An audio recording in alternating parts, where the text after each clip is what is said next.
students, welcome back to another topic of this very important chapter, which is vectors. Okay, before going to the topic, if you are new to this channel, do subscribe the channel and also hit the bell icon so that you can get all the notifications regarding upcoming videos.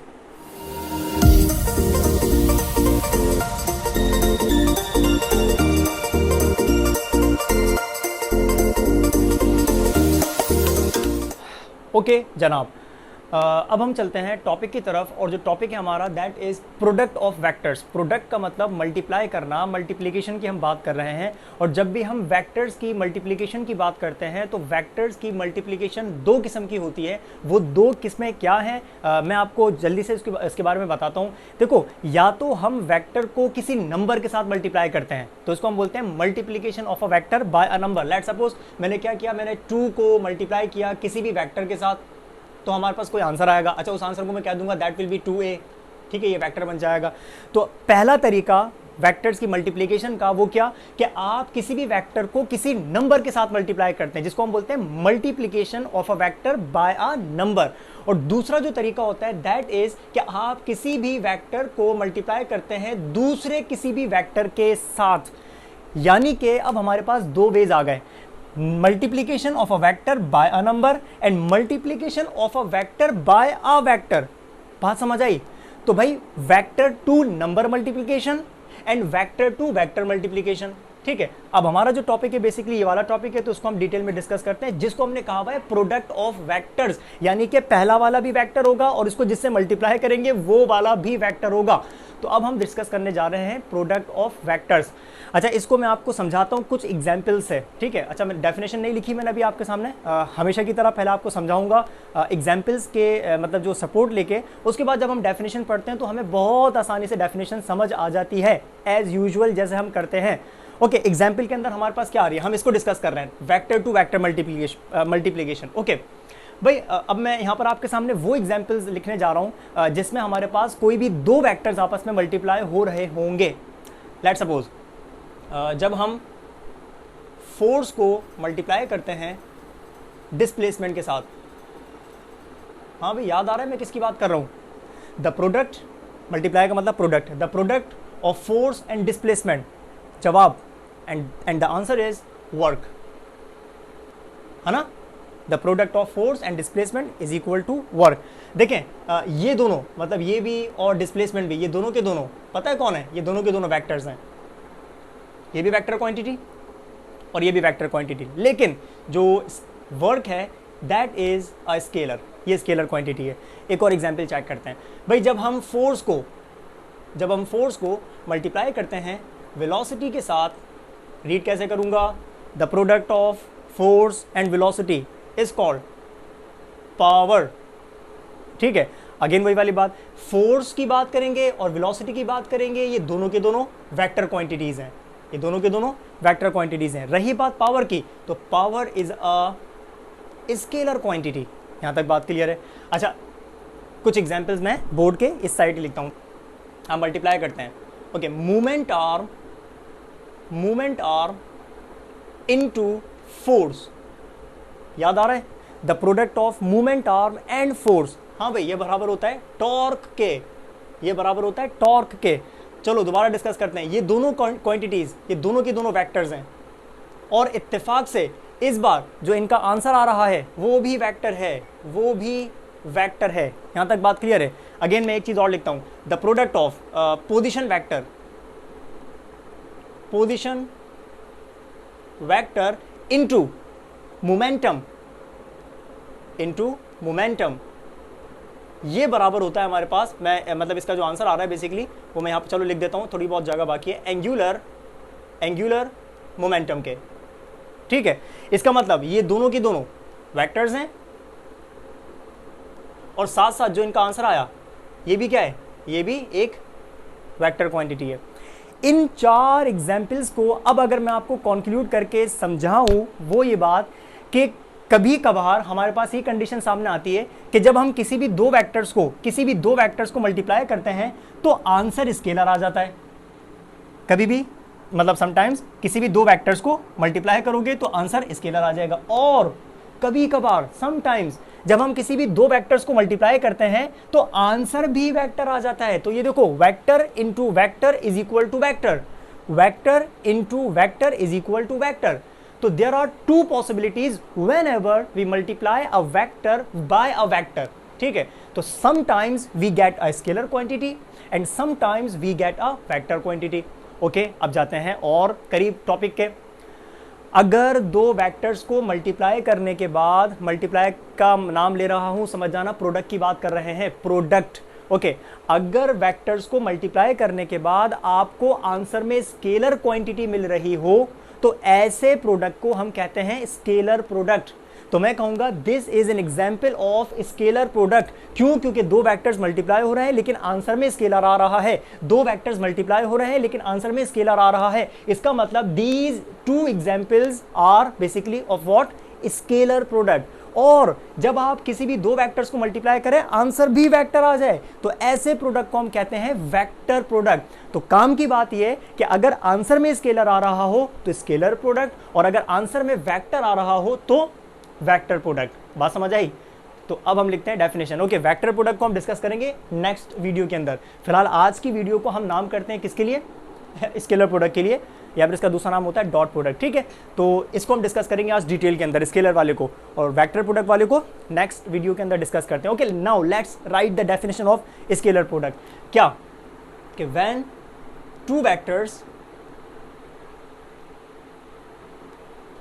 Okay, ये लिखी हुई definition, when two vectors are multiplied and we get a scalar quantity, such type of product is called scalar product। दो vectors का multiply होना और answer में scalar quantity का आ जाना, ऐसे प्रोडक्ट को हम कहते हैं स्केलर प्रोडक्ट। और स्केलर प्रोडक्ट को मैथमेटिकली लिखने का तरीका ये वाला होता है। मैं ये कह सकता हूँ कि ये इसका फॉर्मूला है। ये देखें, फर्स्ट वेक्टर को आपने मल्टीप्लाई किया सेकंड वेक्टर के साथ तो आपको आंसर मिला a b cos theta. Means अगर आपके पास कोई भी दो वेक्टर्स हों और वो सर्टेन एंगल बना रहे हों, और एंगल को आप जाहिर सी बात है शो करते हैं थीटा से, तो अगर आपने उन दोनों वेक्टर्स का स्केलर प्रोडक्ट फाइंड करना हो तो फर्स्ट वेक्टर का magnitude multiply by second vector का magnitude and then multiply by cos function, यानी कि कॉस थीटा। तो अगर आपने मैथमेटिकली लिखना हो तो हम लिखते हैं ए डॉट बी। अच्छा, जाहिर सी बात है अगर वेक्टर्स का नाम चेंज होगा तो यहाँ पर भी चेंज हो जाएगा, ठीक है ना। ओके, इसको डॉट प्रोडक्ट क्यों कहते हैं? वो इस वजह से कि हम इस वाली मल्टीप्लिकेशन को, देखो मल्टीप्लाई कर रहे हैं ना आपस में, वेक्टर्स ए वाला बी वाले के साथ मल्टीप्लाई कर रहा है। मल्टीप्लिकेशन को शो करने के बहुत सारे तरीके होते हैं। या तो आपने वेक्टर्स के बीच में क्रॉस बना दिया, या तो आपने वेक्टर्स के बीच में डॉट लगा दिया, या आपने वेक्टर्स को ब्रैकेट में रख दिया, या आपने वेक्टर्स के बीच में कुछ नहीं लगाया। तो मल्टीप्लिकेशन को शो करने के बहुत सारे तरीके होते हैं। इस वाली मल्टीप्लिकेशन को यानी कि स्केलर प्रोडक्ट को हमने रिप्रेजेंट करने के लिए खास तौर पर एक तरीका चुना है, एक तरीके से सिलेक्ट किया है, and that way is dot. यानी कि आपने अगर इस वाली मल्टीप्लिकेशन को शो करना हो, स्केलर प्रोडक्ट को शो करना हो, तो हम हमेशा किसी भी दो वेक्टर्स के बीच में हमेशा डॉट पुट करते हैं। इसी वजह से स्केलर प्रोडक्ट का एक नाम और रख दिया गया and that name is dot product. तो या तो कह देना स्केलर प्रोडक्ट, एक ही बात है, या कह देना डॉट प्रोडक्ट, तब भी वही बात पड़ेगी। तो इसी वजह से इसका नाम क्या होता है? या तो स्केलर प्रोडक्ट या फिर डॉट प्रोडक्ट। स्केलर क्यों? क्योंकि आंसर में स्केलर आ रहा है। डॉट क्यों? क्योंकि रिप्रेजेंट डॉट से करते हैं। देखो ये लिखा हुआ कि in this product the multiplication is represented by a dot, that's why it is also known as dot product. Example की तरफ जाते हैं, और एग्जाम्पल्स में ये वाली एग्जाम्पल मैंने अभी आपको थोड़ी देर पहले दी, ये डिफ्रेंशिएट करते हुए कि स्केलर प्रोडक्ट हम किसे कहते हैं और वेक्टर प्रोडक्ट हम किसे कहते हैं। तो यह आपको एग्जाम्पल में दे चुका हूं। क्या? कि वर्क स्केलर प्रोडक्ट होता है किस किस का? जब आप फोर्स वाले वेक्टर को मल्टीप्लाई करते हैं डिस्प्लेसमेंट वाले वेक्टर के साथ। मैथमेटिकली लिखते हैं, देखो मैं कहूंगा कि वर्क जो होता है वो बराबर होता है किस किस के? The product of force and displacement के। फोर्स के ऊपर एरो क्योंकि force is a vector, D के ऊपर एरो क्योंकि displacement is also a vector, और मुझे इन दोनों के बीच में डॉट लगाना पड़ा। वो क्यों?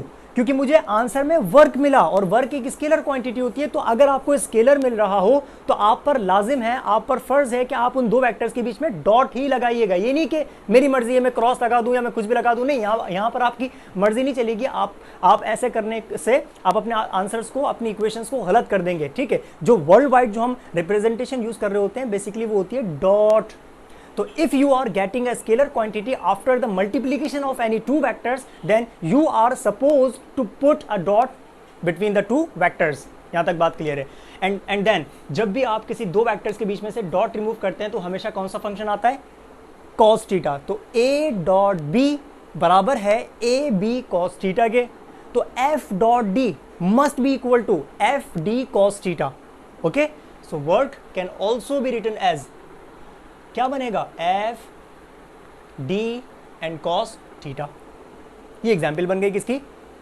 स्केलर प्रोडक्ट की। सो या तो लिख देंगे हम एफ डॉट डी, तो बीच में लगेगा डॉट, डॉट लगेगा तो कॉस नहीं आएगा। Then after removing the dot between the two vectors हम क्या पुट कर देते हैं? Cos theta. तो और अगर कॉस थीटा लगा हुआ है तो फिर डॉट मत लगाइएगा। Then another example is waiting for you and that example is about electric flux. भाई ये जो हम एग्जाम्पल्स में पढ़ रहे हैं ये आगे हम टॉपिक्स डिटेल में पढ़ेंगे, इनके कॉन्सेप्ट्स पढ़ेंगे। ये नहीं कि सर अरफात ने बड़ी जल्दी से घुमा दिया वर्क के बारे में, बस फटाफट बस फॉर्मूले लेके आगे बढ़ गए, नहीं।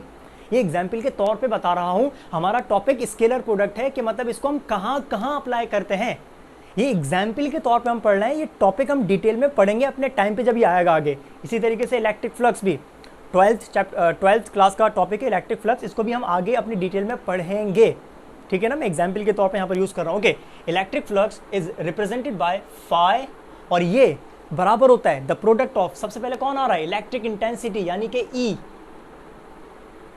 And into area. Okay, let's see, ये भी वेक्टर, इनका आंसर स्केलर, तो मुझे बीच में क्या पुट करना पड़ा? डॉट पुट करना पड़ा। सिंपल, क्यों? क्योंकि ये स्केलर प्रोडक्ट है। ओके, ई डॉट ए बराबर होगा किसके? ई ए कॉस थीटा के, जैसे हमने ऊपर भी पुट किया। So phi is equal to e a and then cos theta. यहां तक बात क्लियर है?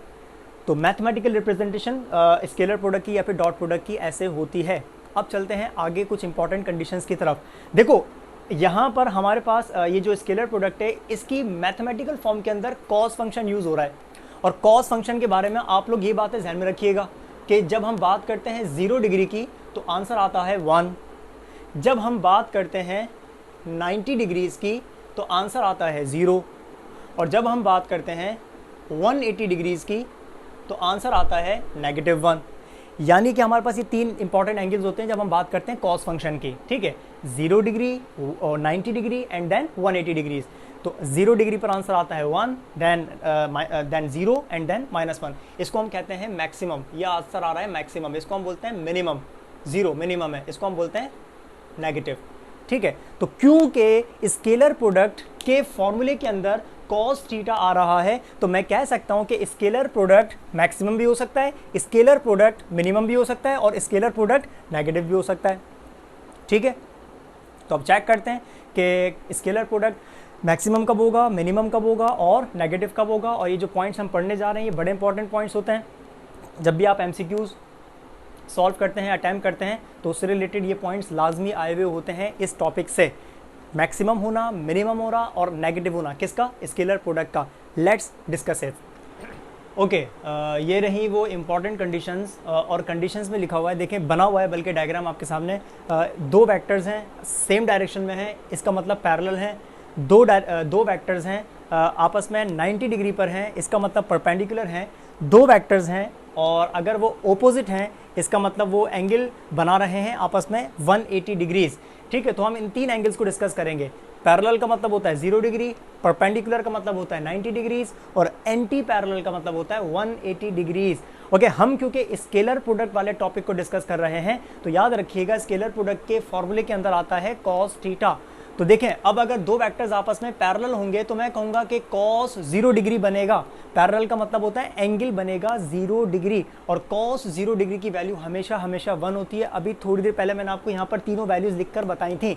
तो जब एंगल 0 डिग्री तो cos की वैल्यू हमेशा 1 होती है और 1 से ज्यादा आंसर इन फंक्शंस के केस में कभी भी नहीं होता है, तो उसको हम कहते हैं मैक्सिमम।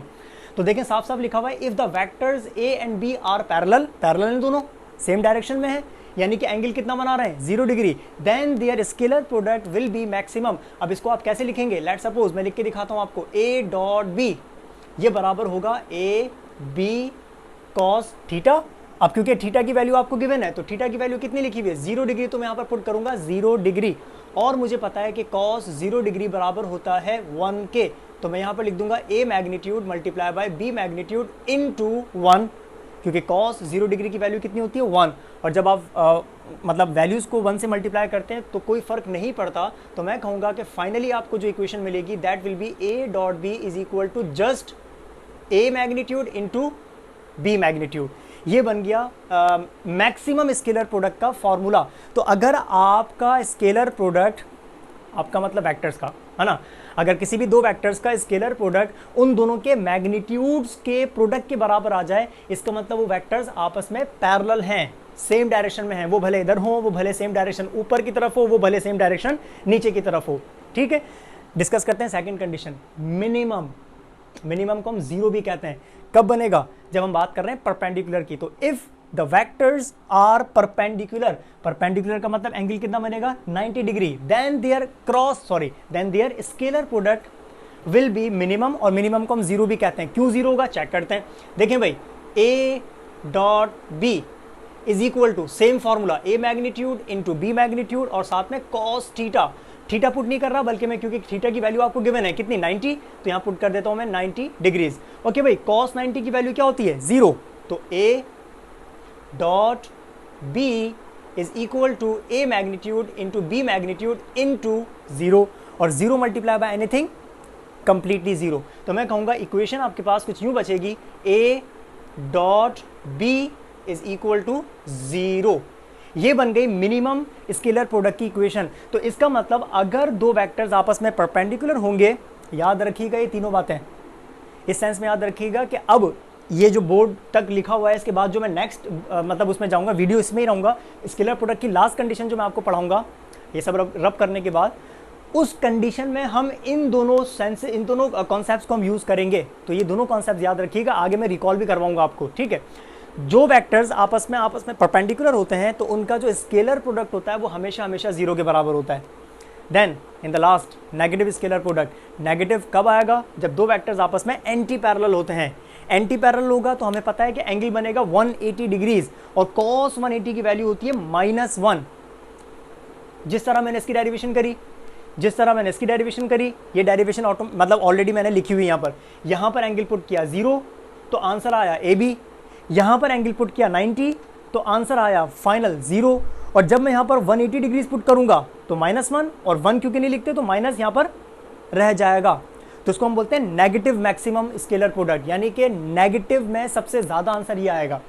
तो भाई वेक्टर्स स्केलर प्रोडक्ट का मैक्सिमम होना, स्केलर प्रोडक्ट का मिनिमम होना, और स्केलर प्रोडक्ट का नेगेटिव होना। जल्दी से रिपीट कर रहा हूं, कोई भी दो वेक्टर्स आपस में पैरेलल होंगे तो उनका मैक्सिमम होगा, दो वेक्टर्स अगर आपस में परपेंडिकुलर होंगे तो उनका मिनिमम होगा 0 स्केलर प्रोडक्ट होगा, और दो वेक्टर्स अगर आपस में ऑपोजिट हुए तो उनका बनेगा नेगेटिव स्केलर प्रोडक्ट। ठीक है, so maximum at 0 degree, minimum at 90 degrees, and negative at 180 degrees. Okay जनाब, अब हम बात करते हैं यूनिट वेक्टर्स की। यूनिट वेक्टर्स हमने पढ़ा था कि टोटल हमारे पास बेसिकली जब हम कोऑर्डिनेट सिस्टम की बात करते हैं तो टोटल 3 हमारे पास यूनिट वेक्टर्स होते हैं। एक हम कहते हैं आई, एक को हम कहते हैं जे, और एक को हम कहते हैं के। आई वाला जो होता है वो हमेशा एक्स एक्सिस पर होता है, जे वाला हमेशा वाई एक्सिस पर होता है, और के वाला हमेशा जेड एक्सिस पर होता है। तो इन 3 यूनिट वेक्टर्स के बारे में ये बात जहन में रखना कि ये तीनों वेक्टर्स हमेशा हमेशा आपस में एक दूसरे के परपेंडिकुलर होते हैं। क्यों? क्योंकि ये तीनों की तीनों एक्सिस आपस में परपेंडिकुलर होते हैं, यानी कि एक्स वाला वाई के परपेंडिकुलर, y वाला z के परपेंडिकुलर, z वाला x के परपेंडिकुलर। तो since these 3 axes are perpendicular to each other, therefore these 3 unit vectors are also perpendicular to each other। यहां तक बात क्लियर है? ठीक है ना। अच्छा, अब हम चेक करने जा रहे हैं कि इन यूनिट वेक्टर्स के स्केलर प्रोडक्ट का आंसर क्या होना चाहिए। स्केलर प्रोडक्ट का मतलब हम डॉट प्रोडक्ट की बात कर रहे हैं। तो देखो आपके सामने ऑलरेडी मतलब यहाँ पर लिखा हुआ है डॉट प्रोडक्ट के सेंस में। ओके, ये वाला जो पोर्शन है इसमें आपको कोई भी दो सेम यूनिट वेक्टर्स नजर आ रहे होंगे, मतलब I dot I, J dot जे, के डॉट के, और इस वाले पोर्शन में आपको टू डिफरेंट यूनिट वेक्टर्स नजर आ रहे होंगे, मतलब आई डॉट जे डॉट के डॉट आई। ठीक है, तो सबसे पहले वाले पोर्शन को चेक करते हैं, पता लगाते हैं कि अगर हम किसी भी दो सेम यूनिट वेक्टर्स का डॉट प्रोडक्ट निकालें तो आंसर क्या आना चाहिए। ठीक है, चेक करें।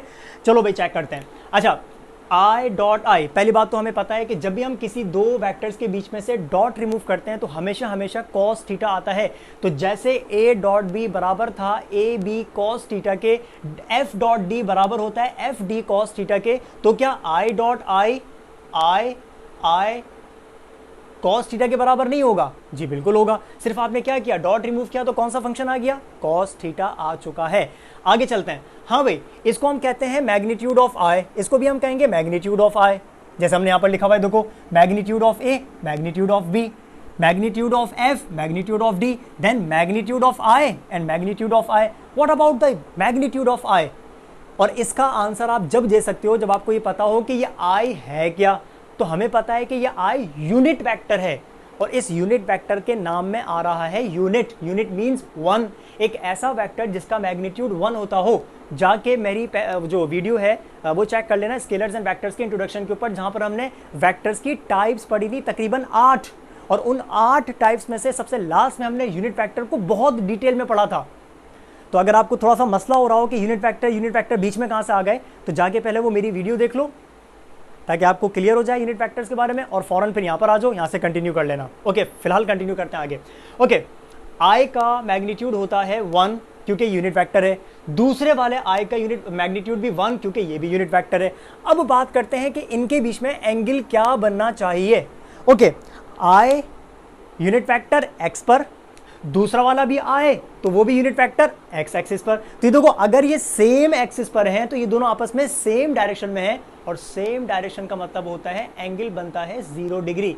इससे पहले वाले जब मैंने इससे मिटाने से पहले जो लिखा हुआ था मैक्सिमम, मिनिमम और नेगेटिव वाले में, तो मैक्सिमम वाले में याद है क्या था, सेम डायरेक्शन में वेक्टर्स बने हुए थे, और सेम डायरेक्शन में अगर वेक्टर्स होते हैं तो एंगल बनता है 0 degree.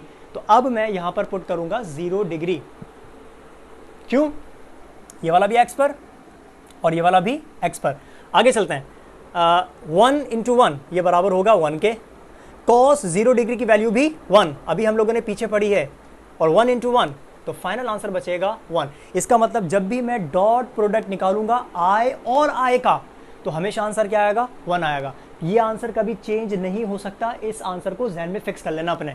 Then we have J dot J, same तरीका अप्लाई करते हैं। जब भी हम डॉट रिमूव करते हैं तो क्या हो जाएगा, जे जे कॉस थीटा, है ना। आगे चलते हैं। जे भी यूनिट वेक्टर है, इसका मैग्नीट्यूड भी कितना होगा, 1। दूसरा वाला भी जे, उसका मैग्नीट्यूड भी कितना होगा, 1। देन कॉस, अब चेक करें कि जे और जे के बीच में एंगल क्या बनना चाहिए। Okay, j unit vector along x axis, दूसरा वाला भी जे तो वो भी कहाँ होगा, सॉरी एक्स नहीं वाई। ओके, जे वाला वाई पर, दूसरा वाला भी जे तो वो भी कहाँ होगा, वाई के ऊपर। सेम डायरेक्शन, इसका मतलब यहां पर भी एंगल क्या बनेगा, 0 डिग्री। तो ये आ जाएगा 0 डिग्री इज इक्वल टू, हाँ भाई 1 इंटू 1 1, कॉस 0 डिग्री की वैल्यू 1, तो फाइनल आंसर क्या, 1। इसका मतलब जे डॉट जे फाइंड करोगे तब भी आंसर क्या आएगा, 1 आएगा। तो के डॉट के का आंसर आपके ज़हनों में आ गया, जी बिल्कुल 1 ही आंसर आएगा। खाली नहीं छोड़ते, बुरा लगेगा, इसको भी लिख लेते हैं जल्दी जल्दी। Okay, K dot K is equal to K cos theta, अच्छा सिंगर है ना।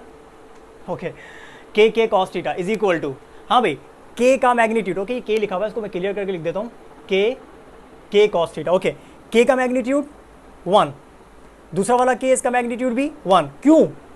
क्योंकि यूनिट वेक्टर है, यूनिट वेक्टर का मैग्नीट्यूड हमेशा 1 होता है। देन पहला वाला z एक्सिस पर तो दूसरा वाला भी z एक्सिस पर, सेम डायरेक्शन, तो एंगल क्या होना चाहिए, 0 डिग्री।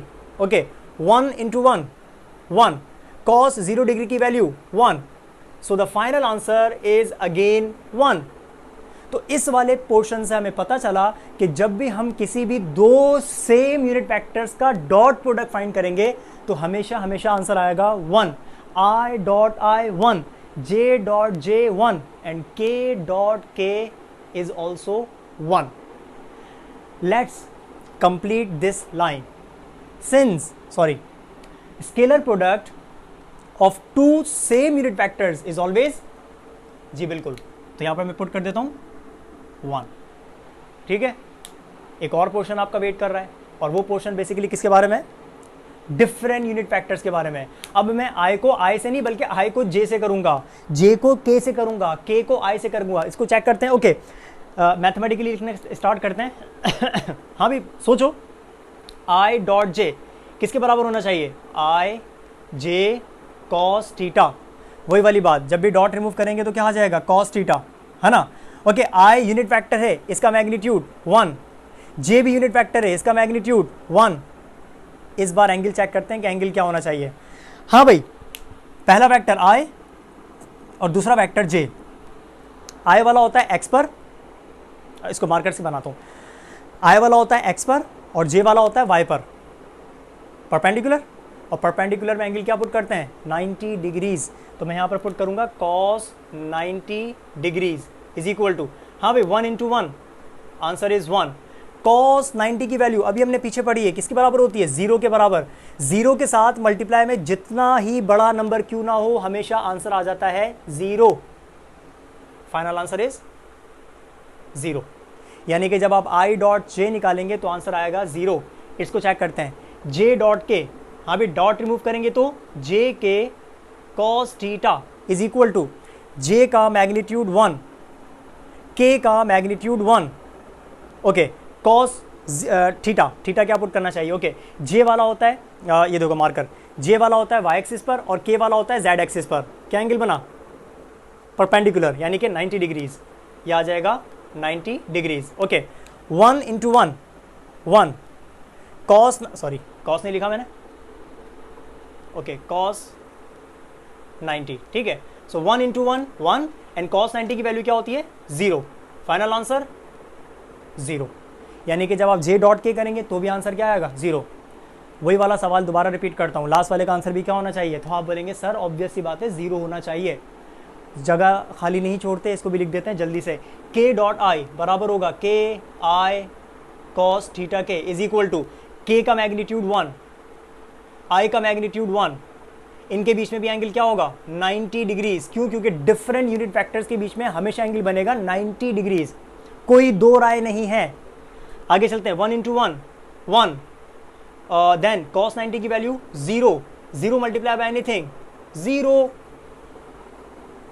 अब क्या कंक्लूड करेंगे आप लोग, अब आप बोलेंगे कि जब भी हम किसी दो डिफरेंट यूनिट फैक्टर्स का स्केलर प्रोडक्ट निकालेंगे या डॉट प्रोडक्ट निकालेंगे तो हमेशा हमेशा आंसर आएगा 0. Again let's complete this sentence. लिखा हुआ है scalar product of two different unit factors is always, answer is 0. Answer is 0. तो काम की बात ये पता चली कि जब भी आप दो सेम यूनिट फैक्टर्स का डॉट प्रोडक्ट निकालेंगे तो हमेशा आंसर आएगा 1, और जब भी आप किसी दो डिफरेंट का निकालेंगे तो हमेशा आंसर आएगा 0. यहां तक बात क्लियर है. अब हम डिस्कस करते हैं कि अगर आपके पास कोई क्वेश्चन आ जाए, वो भले न्यूमेरिकल हो या वो भले MCQs हो, और अगर उस क्वेश्चन में आपसे पूछा जा रहा हो कि किसी भी दो वेक्टर्स के बीच में बताएं एंगल कितना होगा, what is the angle between two vectors, और उन वेक्टर्स की आपको ऑब्वियस सी बात है वैल्यूज़ गिवन होंगी. लेट्स सपोज आपके पास दो वेक्टर्स हों A और B और इनके बीच में एंगल बनता है थीटा, और अगर आपने ये थीटा कैलकुलेट करना हो कि इन दोनों वेक्टर्स के बीच में ये एंगल है कितना, तो अब इस एंगल को कैलकुलेट करने का हमारे पास एक फॉर्मूला होता है, उसको हम डिस्कस करने जा रहे हैं, जिसको हम कहते हैं angle between the two vectors. जाहिर सी बात है स्केलर प्रोडक्ट का टॉपिक है, तो हम स्केलर प्रोडक्ट की मैथमेटिकल फॉर्म से स्टार्ट कर रहे हैं. A magnitude multiply by B magnitude multiply bye cos theta, ये बराबर किसके होता है, A डॉट B के. यहाँ तक बात क्लियर है. मुझे इस एंगल को कैलकुलेट करना है, तो सबसे पहले ये दोनों यहाँ पर मल्टीप्लाई कर रहे हैं, यहाँ पर आके डिवाइड करेंगे. तो देखें cos थीटा बराबर हो जाएगा किसके, A vector into B vector divided by, divide में कौन कौन आ जाएगा, A magnitude into B magnitude. अभी भी ये फॉर्मूला थीटा का नहीं बना, अभी भी ये फॉर्मूला एंगल का नहीं बना, वो इस वजह से क्योंकि इसके साथ आ रहा है कॉस। ये कॉस क्या एक फंक्शन होता है, जैसे साइन, जैसे टेंजेंट, वैसे ही कॉस। अब हमारे पास मैथमेटिक्स का एक रूल है, वो ये कि जब भी हम फंक्शंस को एक साइड से दूसरे साइड पर शिफ्ट करते हैं तो उन फंक्शंस पर आ जाता है इन्वर्स। कैसे इन्वर्स आ जाता है, देखो यहाँ पर बच जाएगा सिर्फ थीटा, हमें यहाँ पर सिर्फ थीटा चाहिए था, हम इस कॉस को भी वहाँ पर शिफ्ट करके लेके जा रहे हैं, तो ये देखो कॉस आ जाएगा यहाँ पर, तो इसके ऊपर क्या बन जाएगा इन्वर्स। और इन्वर्स के बाद आगे हमारे पास ब्रैकेट में मौजूद है दो चीज़ें, क्या, एक है a डॉट बी और डिवाइड में आ रहा है a magnitude multiply by b magnitude and then bracket close. ये बन गया किसी भी दो वेक्टर्स के बीच में जो एंगल बन रहा होता है उस एंगल को कैलकुलेट करने का फॉर्मूला। तो अगर आपने किसी भी दो वेक्टर्स के बीच में एंगल को कैलकुलेट करना हो तो हम ये वाला फॉर्मूला यूज करेंगे, which is called angle between the two vectors.